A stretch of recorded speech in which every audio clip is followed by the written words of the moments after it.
Suka ungayithatha mina ngiyithatha kuPoka Mpungose unomgqa unomgqi ngegqaba wayifuna inhlosha lavela inhloko wayidla inhlokomo awusuka madoda lengiso wafudumeza kwashisa zadle into lentokazi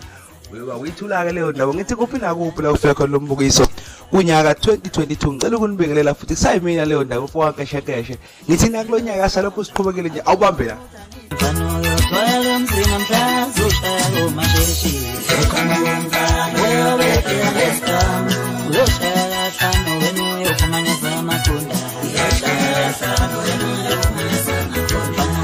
Yabona kulonyaka kasandile kakhulu kulonyaka ngenkulumo sandile kakhulu ngengxoxa sandile kakhulu ngeindaba sandile kakhulu nje ngengoma into yozidelete into yozilahle ngoba thina lapha emculweni umculo wamaskandi sihlezi sidle kunonile sikhuluphele nje sithandi awucabanga sibuya emaholidini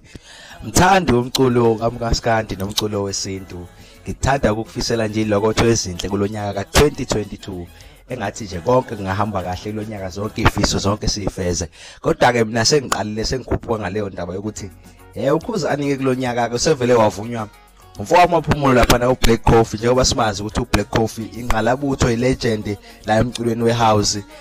uze wakhala na umfowabo Mpungose ukuthi hayi uvunywe uBlack Coffee ke manje and nathi sibonile uze waze wakhipha ucingo waze wayishuthela ngoba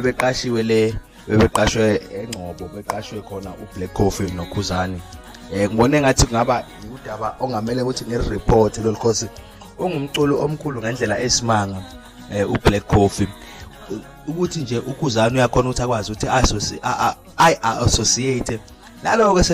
selungiluma lolulimo lomangisi ukuthi uKhuzani yakwazi ukuthi associate nama artist afana noBlack Coffee uchaza ukuthi ukukhula kuphela emculweni wesintu umculo wamaskandi ngithi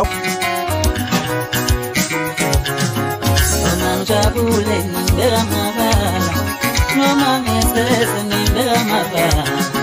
noma ngiwina nindera mabala yakhala indlamlenzo yakhala umfowabo Mpungose ngokuthi abantu baseNgcobo bayithanda kakhulu yena uthukile ukuthi abantu kanti banothando kangaka okusho ukuthi unesikweletu sokuthi yena azise kubona ahambe oyiveza kubantu baseNgcobo ngoba phela umculo wamaskandi usabaleli iningizimu Afrika yonke akusesithi kuphela esilayela umculo wamaskandi akuseyona iKZN kuphela iSouth Africa yonke ngisho nangaphandle uma ngithi nje mina ngiyachecka ama states abantu ababuka kakhulu ama video wami iningizimu Afrika bese kuba iAmerica bese kuba eSwatini ochaza ukuthi ke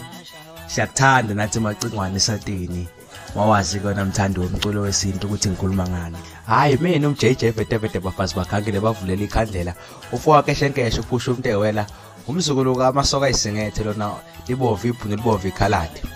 ngicela nje udlule ngo-like no-share no-subscribe uzothola more updates kokwenzakalayo emculweni wesintu emculweni wakithi esiwuthanda kakhulu futhi sizawuqhubeka siwupromote ngoba sihlezi sidle okunonile ngicela udlule ngo-like no-share no-subscribe